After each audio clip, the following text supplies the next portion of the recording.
Okay, so these are drywall anchors with screws, and these actually support 75 pounds. So we're gonna use these to replace the weak plastic ones that were previously installed. You can see kind of what they look like. We're gonna screw in this to the drywall.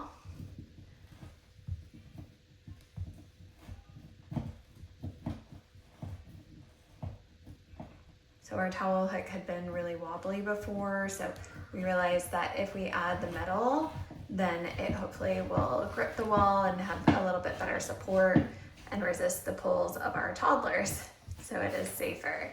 But just so you see, I mean, huge difference, and just really easy to screw into the wall.